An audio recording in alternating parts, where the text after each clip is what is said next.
Ya, silakan duduk Bapak Ibu dan Saudara kasih.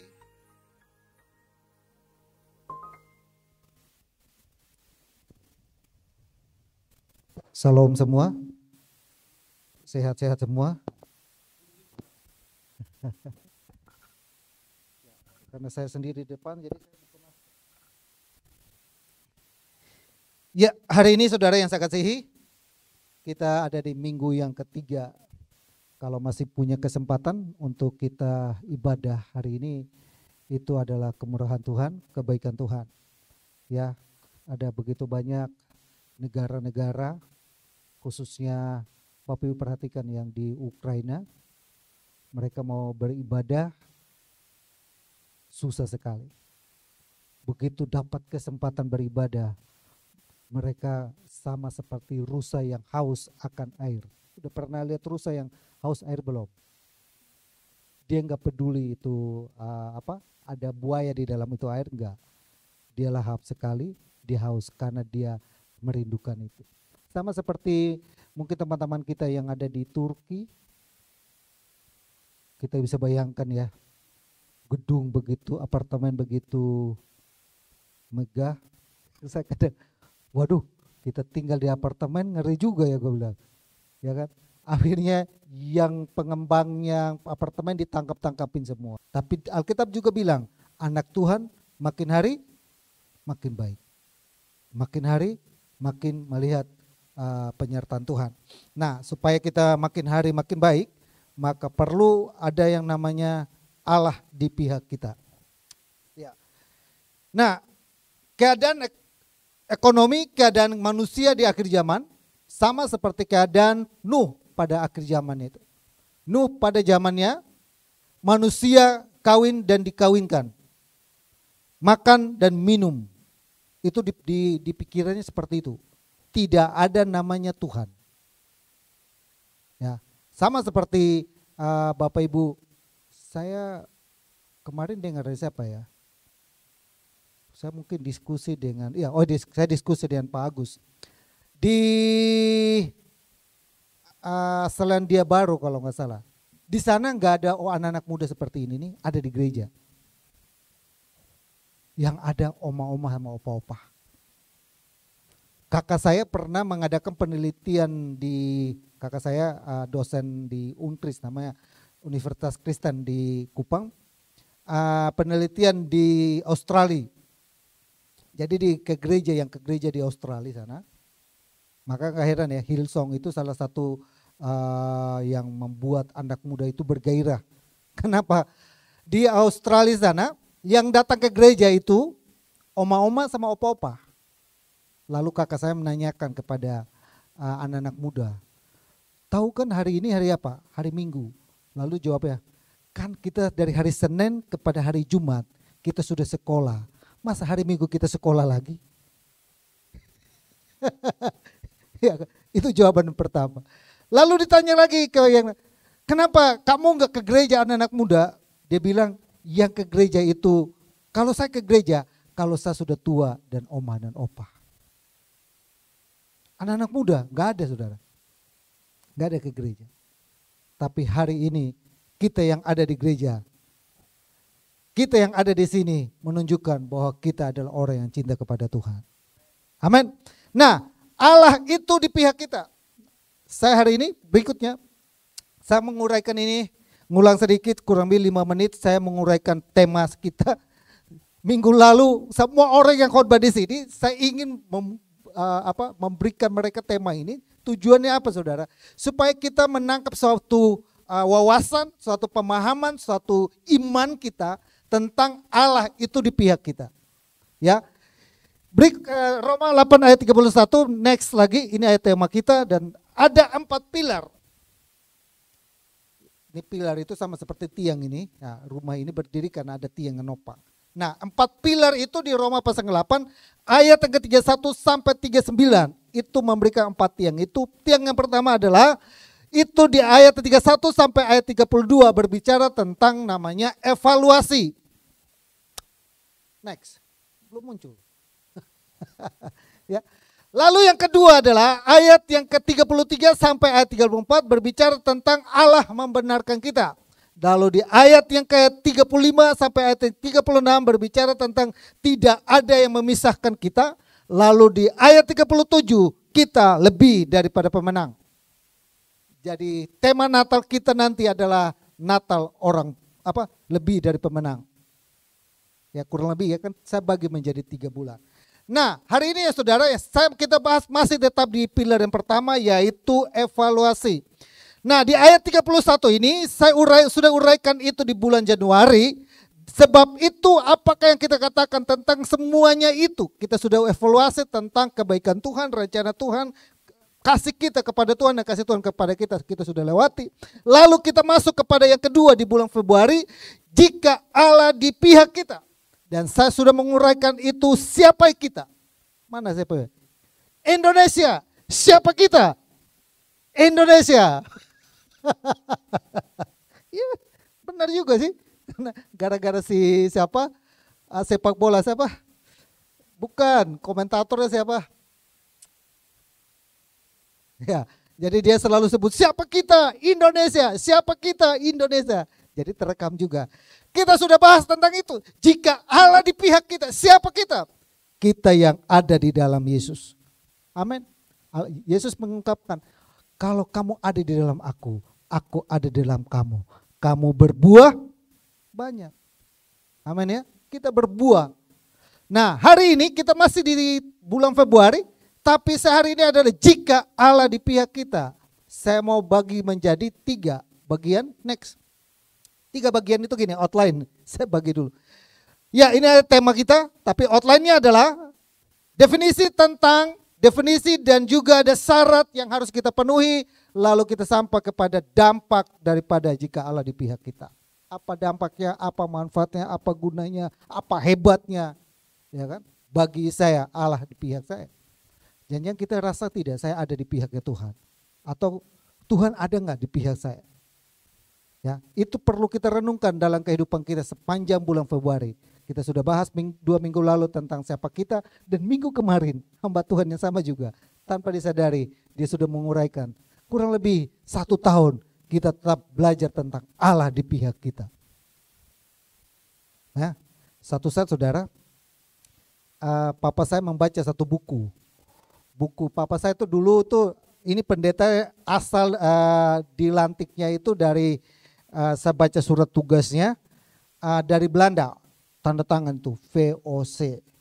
Surat itu udah kusam banget itu. Jadi pendetanya dapat dari sana.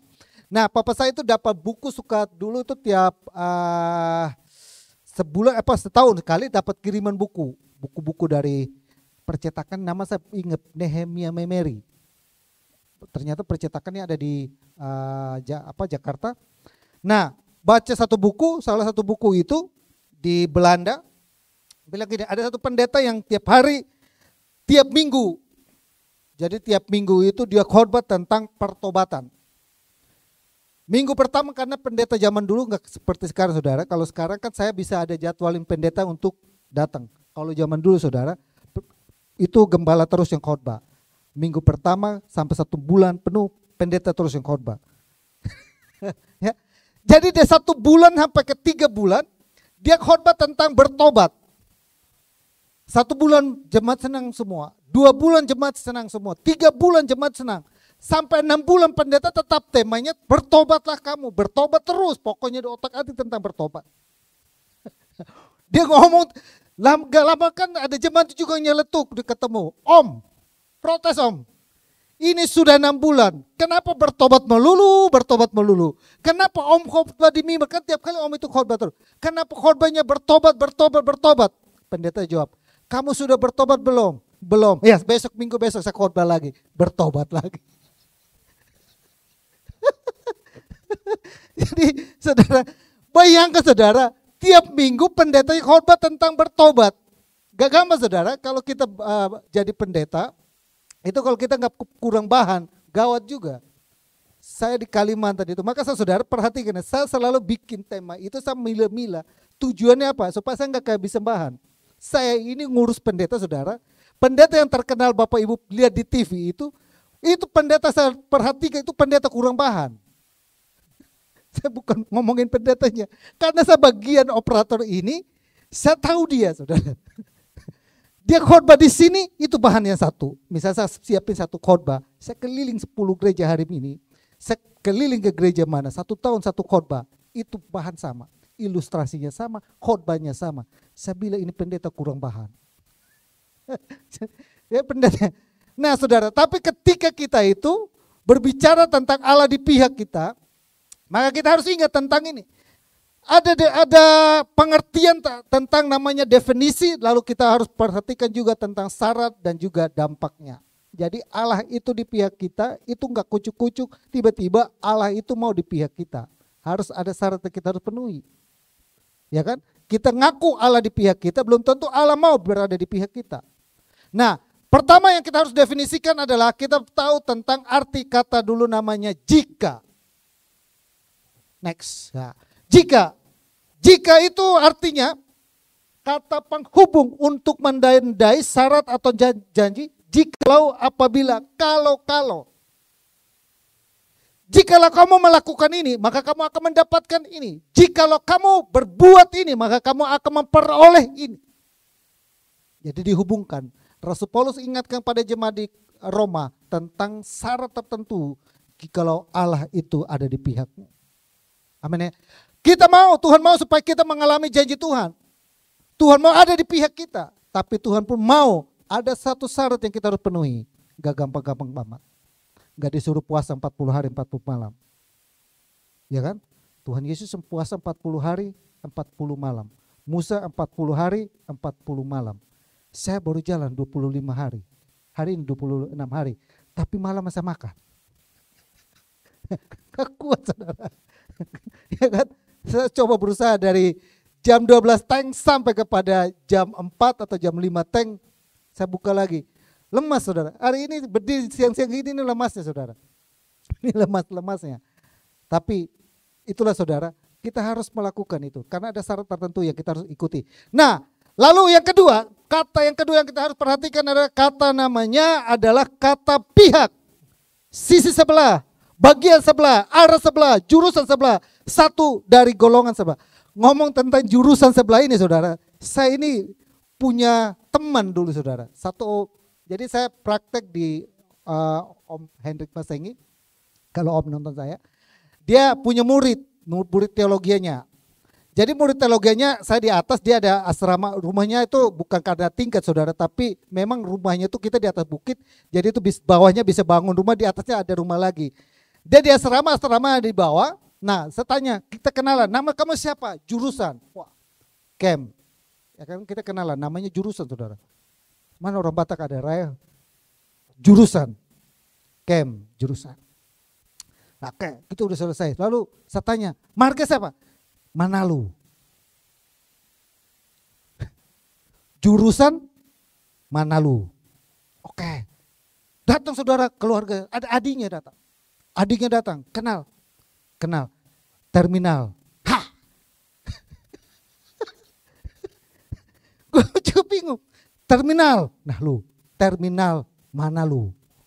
Jurusan mana lu? Nah kita di teologi ya saudara. Habis itu saya masuk sekolah teologi di Salatiga. Kan Salatiga itu banyak pimpinannya kan orang Batak. Jadi banyakan tuh orang-orang Batak ke sana. Lalu kalau pimpinannya orang Manado, banyakkan orang Manado. Nah saya kebetulan dapat yang banyak Bataknya. Jadi datang, kenal kita 150 orang. Ya kita kenal, berdiri semua. Kenal, satu, Yopi, Kem, Yohanes, Martin, Lukas lah kayak gitu. Tiba-tiba berdiri satu, kenalkan. Nama, Bulldozer.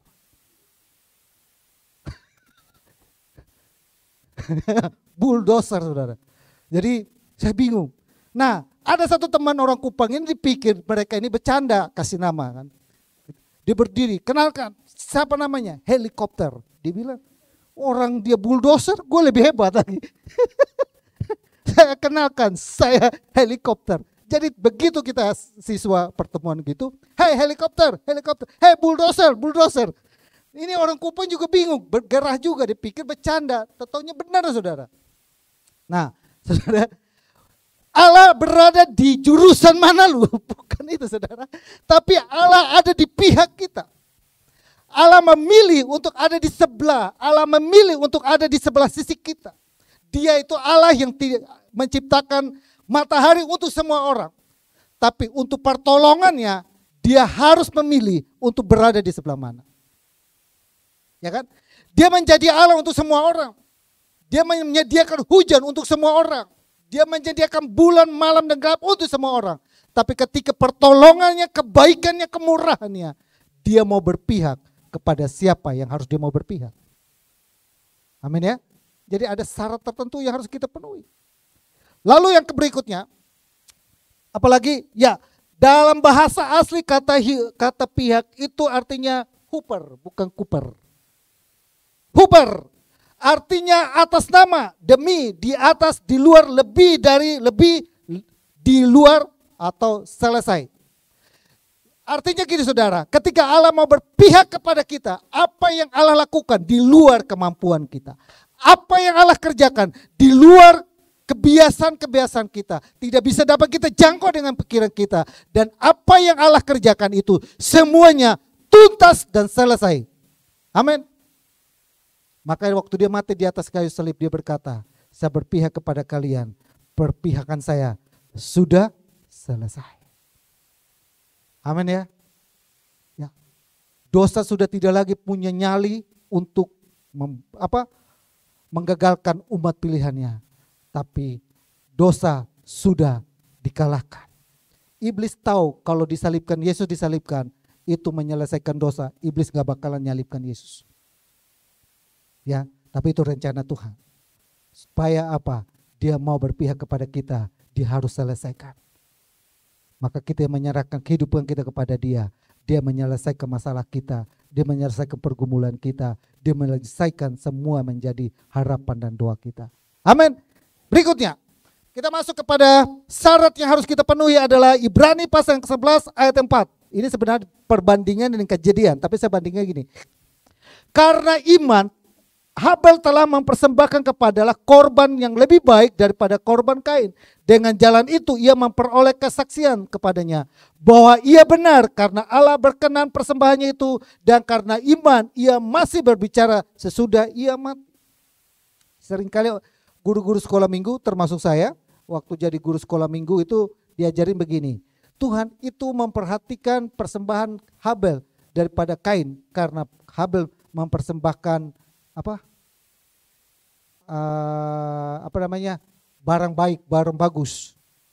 Lalu Kain persembahannya asal-asal aja, berkebun ya, dia berkebun kan, sayur-sayuran dipilih yang asal-asal. Persoalannya bukan persembahannya seperti apa, tapi persoalannya adalah Kain itu melakukannya bukan dengan iman, tapi dia melakukannya tanpa iman. Alkitab tanpa iman tidak mungkin seorang berkenan kepada Allah. Nah, yang pertama syarat yang harus kita lakukan dalam kehidupan kita berikutnya adalah kita harus memiliki namanya iman. Coba Bapak Ibu angkat, duduk di kursi, angkat kakinya semua. Itu iman. Kok bisa? Tahu kan? Kok coba Bapak Ibu angkat kaki semua kan? Nah, itu iman.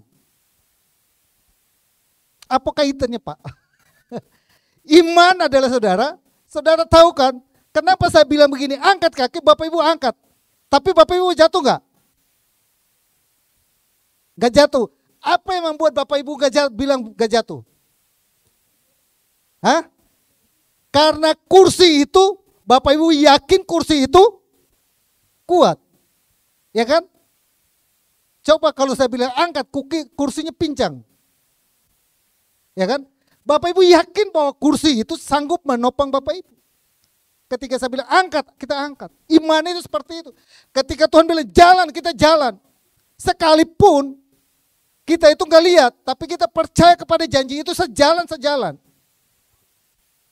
Iman itu saudara yang kasih adalah penyerahan hidup sepenuhnya.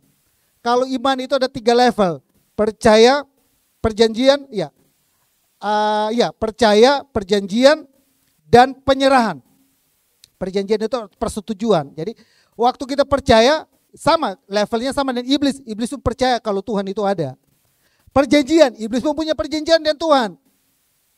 Tapi ketika sampai kepada tahap yang namanya penyerahan hidup, iblis tidak bisa. Hanya manusia yang bisa menyerahkan hidupnya kepada Tuhan. Itulah iman. Kalau kita datang ibadah hari ini dalam ruangan ini, itulah iman kita. Barang siapa berpaling kepada Allah, percaya bahwa Allah itu ada, itulah iman. Dan iman itu saudara, sampai kita mati pun, iman itu masih berbicara. Iman itu masih berbicara. Maka kita harus pelihara iman ini. Jangan sampai si iman ini hanya sampai kepada batas ke gereja aja. Tapi di luar gereja, satu sudah tidak pakai iman lagi. Yang saya pakai apalah imin. Iya kan? Tapi harus baik di gereja maupun di luar gereja, iman itu tetap kita pelihara. Nanti saya tunjukkan kepada kita betapa Tuhan datang kali yang kedua. Tuhan tidak cari mobilmu berapa, istrimu berapa, anakmu berapa. Tuhan datang kali kedua, Tuhan cari apa? Adakah iman di bumi ini? Waktu diungkapkan itu adalah itu kaitan dengan keadaan akhir zaman. Keadaan akhir zaman itu keadaan penyiksaannya luar biasa.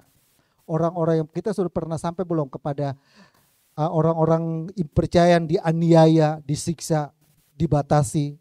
Hari ini kita masih punya tempat yang dikasih untuk kita beribadah. Bahkan ada dana kita pakai untuk kita beribadah. Itu adalah kemurahan Tuhan. Ada kala yang datang, semuanya itu dibatasi. Corona kemarin sudah ngajarin kita ya. Itu sudah latihan awal, tes pertama itu sudah. Nanti ada tes-tes berikutnya, kita nggak tahu. Saya nggak tahu kalau nanti tesnya itu sampai kepada kita ada di Rusia sama Ukraina. Ini kan juga lagi gejolak, perang balon udara. Kita Indonesia perang apa? Ya, yang kedua, syarat yang kedua, saya udah cepat karena yang kedua adalah Kejadian pasal ke-6 ayat yang ke-9, Nuh adalah seorang yang benar dan tidak bercela di antara orang-orang sesamanya. Nuh itu hidup bergaul dengan Allah. Yang kedua adalah Nuh itu menjadi orang yang benar dan tidak bercela. Yang kedua, next. Yang kedua itu yang perlu harus kita perhatikan. Syaratnya Tuhan itu mau di pihak kita. Tuhan itu mau menolong kita, Tuhan mau membela kita. Tapi syarat pertama adalah kita harus beriman kepada Tuhan. Bagaimana dia mau menolong kita sedangkan kita tidak percaya? Tadi saya katakan. Bagaimana kursi itu mau menopang kita sedangkan kita sendiri gak percaya, gak yakin kalau kursi itu menopang kita. Tapi hari ini semua yang ada dalam ruangan ini yakin bahwa Allah itu menopang kita. Amin. Nah yang kedua adalah, kita pelajari yang kedua adalah menjadi orang yang benar dan tak bercela. Benar kalau kita ada di lingkungan, orang semuanya itu memuji Tuhan. Haleluya semua, maka bahasa kita juga apa? Haleluya. Ya kan? Tapi coba kita di luar sana, yang bahasanya apa? Saya punya anak ini, saya dari kecil dia protes saya. Jadi dia protes. Saya di rumah kan dulu tuh saya didik begini. Tidak boleh ada kata bego lu, goblok lu. Itu gak boleh ada kan. Nah dia satu saat pergi di sekolah di Metodis. Dia protes, Pak, itu teman-teman Erik ngomong, dasar bego lu, goblok lu. Ngomong gitu, kok Erik gak boleh? Ya Erik bukan anak papa, mereka bukan anak papa, kalau anak papa udah ngomelin. Nah dia sampai di sekolah, pindah di sekolah di Tangerang. Gurunya ini, dia depan gini, dasar kalian anak-anak setan. Proteslah dia gue protes sama kepala sekolahnya. Bu, jangan lu, saya bilang ini anak, ini anak kan ngerekam semua apa yang diomongin gurunya di teladanin. Gurunya ngomong dasar kalian semua anak setan, ntar gimana? Ya kan? Saya bilang enggak, ibu guru enggak, anak saya enggak mungkin bohong. Saya bilang, daripada gue pindahin lihat gurunya ngajari, dasar kalian anak setan. Nah lu, nanti kan anak gue semua setan-setan dong. Nah saudara, hidup di zaman Nuh itu memang saudara tergodanya luar biasa. Mereka digoda untuk hidup bebas, hidup bergaul, hidup dengan tidak mau diatur segalanya. Di antara manusia yang bejat, di antara manusia yang rusak itu ada orang seperti Nuh yang hidupnya benar dan tak bercela. Tidak pernah mau kompromi, tidak pernah mau toleransi dengan yang namanya dosa. Saya pernah di Surabaya, saudara. Saya juga bingung. Jadi ceritanya itu kita anak-anak kampus tahu ya, anak-anak kampus ya hidup bebasnya kayak apa ya, tahu ya. Nah ini teman-teman ini malam-malam itu apa namanya pergi dugem. Nah mereka selalu ngajak saya tapi saya nggak pernah pergi karena pas saya malam itu saya bilang saya tidur, saya doa dan saya tidur baca Alkitab, itu rumusan saya. Nah suatu saat mereka bilang Kem kalau lu nggak pergi kita paksa lu pergi. Jadi saudara saya tidur saudara, itu anak benar-benar saya digotong saudara, mereka ada waktu kerjaan si Kem ini anak satu ini alim banget ya. Jadi gue dibawa saudara, gotong gue tidur saudara, gotong saya ditaruh di mobil. Nah saudara saya begitu sadar-sadar itu saya lihat bir bintang, terus saya lihat orang goyang-goyang begini, saya lihat orang pakai baju kurang bahan. Waduh, di mana ini? Saya baru tahu loh saudara, saya ada di Jakarta itu, baru saya tahu yang namanya yang ditutup Bu Risma itu namanya apa? Kalau di sini yang ditutup Pak Ahok, yang di Surabaya apa namanya? Gang Doli. Saya baru tahu itu saudara. Oh, jadi saya dibawa ke situ. Pulang dari situ, saya di mobil, mereka masuk saya di mobil. Saya bilang, di antara kita, kalau kalian tetap memaksa saya untuk urusan dengan kalian punya urusan begini, lebih baik kita tidak usah berteman. Wow, saya nolak saudara. Saya berani, waktu itu saya berani bukan karena saya rasa itu karena kemampuan dari Tuhan. Saya lebih baik saya nggak usah. Oh yaudah Kem, besok lu ke gereja mana? Saya antarin lu ke gereja, dia antarin gue ke gereja. Saya ingat itu, teman saya Kem, gara-gara gue sekak begitu, besoknya Kem, saya dulu ibadah di Betani Surabaya yang di Ngindet. Pak Alex Abraham yang sebelum gede itu kan saya di situ kan. Jadi Kem, lu jadwalnya di sana ini, jadwalnya ini. Sejak itu mereka rajin bawa saya ke gereja. Saya bilang lama-lama lu berteman sama gue bawa lu masuk ke gereja. Kita bisa bayangkan. Benar saudara, godanya seperti itu. Lu gak merokok Kem, lu kalau gak merokok gue rokokin lu. Saya sampai digituin saudara. Karena memang saya gak ngerokok saudara. Karena orang tua dulu kan keras. Anak pendeta masa mau rokok. Saya pernah saudara ngumpet-ngumpet saudara. Di kampung saudara. Kan lihat om-om saya kan ngerokok kan. Jadi rokok di kampung itu kan gak seperti saya gudang garam, bentul atau enggak saudara. Nah saya iseng saudara.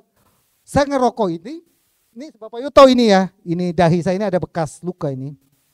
Ini histori ceritanya kayak gitu.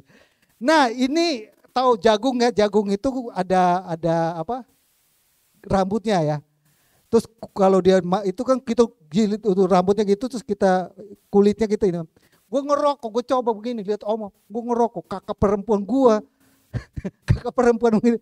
Dia lihat saya, lu rokok saya laporin papa saudara. Dia kejar saya saudara. Nah dulu saya pakai kain, tidak pakai celana. Saya injak ujung kainnya jatuh. Sejak itu saya nggak pernah sentuh lagi rokok karena keras orang tuanya. Nah, saya pernah diancam, tapi saya bilang kan, kalau kalian memaksa, kita lebih baik tidak usah berteman. Kita tegas. Sebagai anak Tuhan kita harus tegas.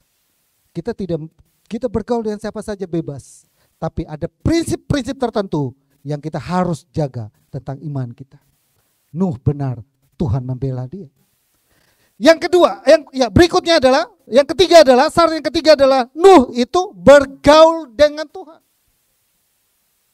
Iman kita tumbuh, kita tidak bisa menjadi orang yang benar karena kita bergaul dengan Allah. Gak gampang saudara, saya tahu saudara kalau kita di luar sana, kita hidup dengan dunia di luar sana, dengan ajakan di luar, tarikan mereka kuat.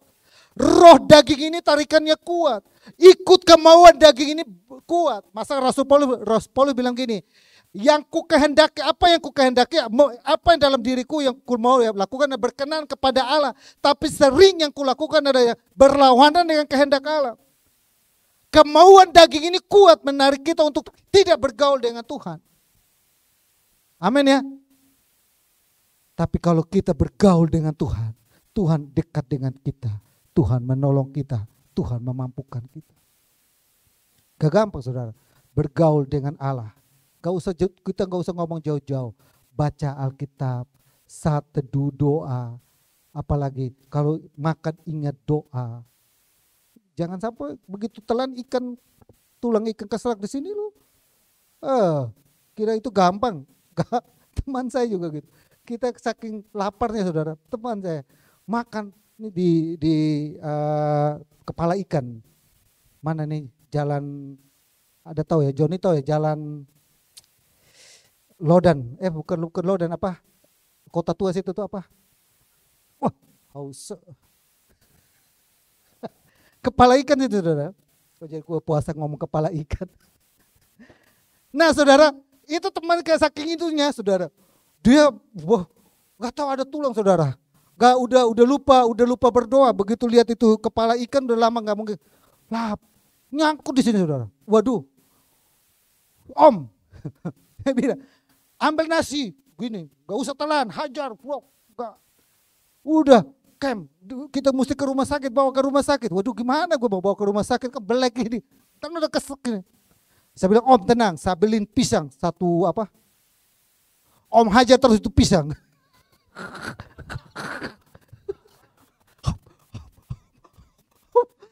Belum Om, belum hajar lagi. Jadi makan itu berdoa saudara. Berdoa dulu baru makan. Orang yang memiliki hubungan dengan Tuhan, Tuhan pasti bela. Amin. Yang berikutnya kita masuk ke ketiga. Yang ketiga adalah apa dampaknya? Dampaknya buat saya apa? Yang pertama adalah saudara, di Mazmur pasal 108 ayat 13, dengan Allah kita akan melakukan perbuatan-perbuatan yang gagah perkasa sebab Ia sendiri akan menginjak-injak lawan kita. Dengan Allah kita melakukan perbuatan-perbuatan besar. Amin. Banyak hal yang mungkin perbuatan-perbuatan besar yang kita tidak pernah pikirkan sebelumnya di tahun 2022. Tahun 2023, jika Allah di pihak kita, segala perkara-perkara yang besar kita alami dalam kehidupan kita. Amin. Segala perbuatan-perbuatan besar itu dinyatakan terus dalam kehidupan kita. Dia ada di samping kita. Dia terus berada di sebelah kita untuk berkata kepada kita, saya di pihak kamu. Maka kita lihat banyak perkara yang besar kita akan alami di tahun 2023. Saya puasa 40 hari, saya melakukan. Tujuannya saya mau ngalami perbuatan-perbuatan besar. Amin. Saya nggak tahu, hidup ini kita nggak tahu. Ya kan, hari ini kita biasa-biasa saja. Tapi berapa langkah ke depan, siapa tahu kita melihat perbuatan besar terjadi dalam kehidupan kita. Tuhan mengangkat kita sedemikian rupa. Tuhan membuat segala sesuatu yang mungkin tadinya kita menganggap tidak bisa, jadi bisa. Amin. Perbuatan-perbuatan besar kita lakukan. Daud mengalami perbuatan besar. Abraham mengalami perbuatan besar. Maka orang yang beriman, Allahnya Daud, Allahnya kita, sama. Itu tetap melakukan perbuatan besar dalam kehidupan kita. Berikutnya, 5 menit lagi. Berikutnya adalah, ayat berikutnya. Mazmur pasal 37 ayat 23 sampai 24. Tuhan menetapkan langkah-langkah orang yang hidupnya berkenan kepadanya, apabila ia jatuh tidak sampai tergeletak, sebab tangan Tuhan menopang tangannya. Amin. Ini dampak sudah. Kalau Allah di pihak kita, kita mungkin mengalami yang namanya jatuh, tapi tidak sampai tergeletak. Tahu jatuh tergeletak, tahu ya? Udah pernah tahu belum? Sudah jatuh ketimpa tangga. Nah itu istilahnya. Namanya jatuh tergeletak, sudah jatuh, ada masalah datang kita jatuh, iya. Kalau namanya masalah datang, kalau manusia nggak jatuh itu bukan manusia, itu kita udah dewa. Pendeta pun sama, mengalami masalah, iya. Lalu kita jatuh, iya. Karena mungkin masalahnya itu sakit berat, bisa lagi jatuh. Tapi tidak pernah dibiarkan kita sampai tergeletak. Jadi kita sampai jatuh, ada masalah lagi menimpa kita, masalah lagi menimpa kita, jatuh lagi, jatuh lagi, jatuh lagi.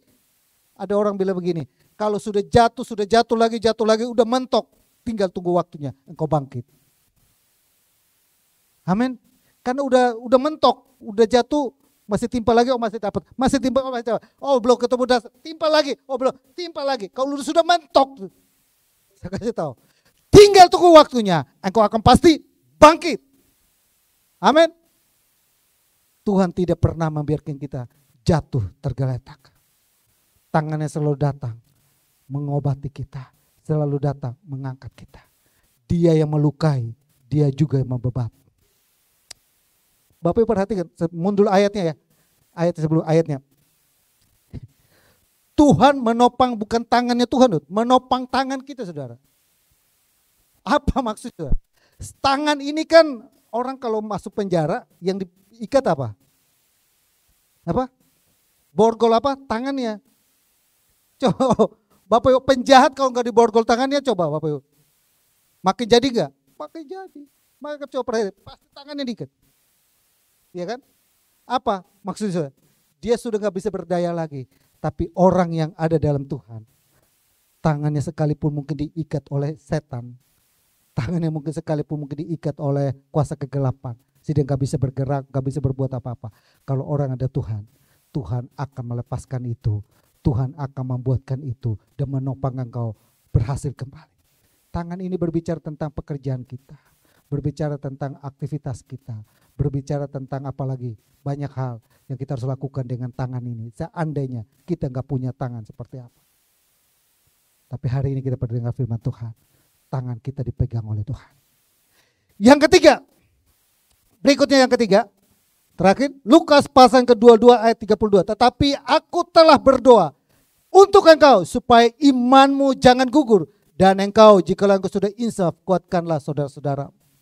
Allah di pihak kita. Yang ketiga adalah, dampak yang ketiga adalah saudara, dia ada di surga sana sampai hari ini.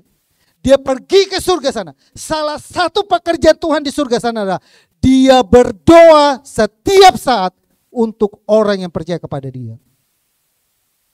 Amin ya. Ini adalah ungkapan dia kepada Petrus. Tapi Bapak Ibu perhatikan, ungkapan itu bukan hanya berlaku hari itu, tapi sampai kekal. Karena dia menjadi pembela kita, dia menjadi imam buat kita di surga sana. Itulah sebabnya saudaraku yang saya kasihi dalam Tuhan Yesus, kita harus perhatikan Allah di pihak kita. Hidup bergaul, hidup benar, imanmu dijaga dengan baik. Maka Tuhan siang dan malam, Tuhan selalu berdoa buat kita. Tujuannya apa? Iman kita supaya jangan sampai gugur. Ya kan? Kita nggak tahu hari ini yang ada di sini nih, ibadah gereja sini begitu besar, kita nggak tahu. Kita pernah baca di kitab Wahyu atau Yohanes ya, tentang orang yang meninggalkan Tuhan. Betapa sadisnya Tuhan itu. Makanya seram kita baca ketika kita tinggalkan Tuhan. Wow, hukuman kekal. Mati nih, mati di luar Tuhan. Kalau kita baca di Alkitab seram juga. Maka kan Bapak Ibu kalau punya saudara yang belum percaya Tuhan, pelan-pelan untuk dekatin mereka untuk harus terima Tuhan. Mau tidak mau seram saya bacanya di Wahyu. Karena di luar Tuhan. Kalau mati di dalam Tuhan, kita mati selesai, kita masih ada di tempat di surga. Di dunia ini tapi kita ada di tempat yang namanya Firdaus, itu seperti di surga. Tapi di luar Tuhan, dia udah terpisah. Dan ada di tempat yang namanya siksaan. Siksa yang pertama dan nanti siksaan kedua, siksaan kekal. Tapi orang ada dalam Tuhan. Tuhan sampai hari ini berdoa buat kita, iman kita tidak gugur. Amin. Kiranya Tuhan Yesus memberkati kita semua buat renungannya.